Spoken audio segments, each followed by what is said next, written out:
21শে জুলাইয়ের সভাস্থল কি এবার হারাতে পারে তৃণমূল? কোনো সরকারি জায়গায় বন্ধ করে সভা মিছিল করা যাবে না, 2018 এই নির্দেশ দিয়েছিল কলকাতা হাইকোর্ট।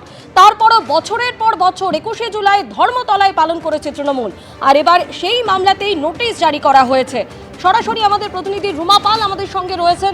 রুমা, এই মামলা ইতিমধ্যেই মমতা বন্দ্যোপাধ্যায়, অভিষেক বন্দ্যোপাধ্যায় তাদের নোটিশ দেওয়া হয়েছে, ঠিক কি জানতে পারছো?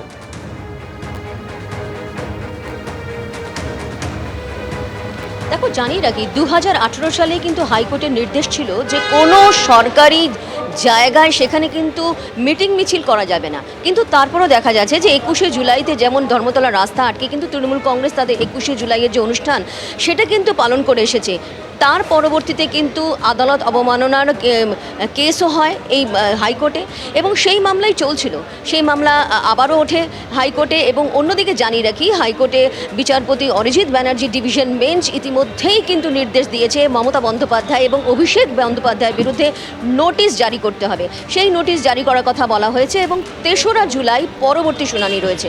এবং অবশ্যই যেহেতু 2018 সালে হাইকোর্টের নির্দেশ ছিল যে কোনো সরকারি জায়গায় মিটিং মিছিল করা যাবে না, সেটা কিন্তু অবমাননা করা হয়েছে। সেই পরবর্তীতে যখন আবার মামলা হয় হাইকোর্টে, এবং এই মামলা আবারও উঠতে চলেছে এবং পরবর্তী শুনানি রয়েছে 3রা জুলাই। ইতিমধ্যেই কিন্তু মমতা বন্দ্যোপাধ্যায় এবং অভিষেক বন্দ্যোপাধ্যায়ের বিরুদ্ধে নোটিশ জারি করার কথা বলা হয়েছে হাইকোর্টের তরফ থেকে।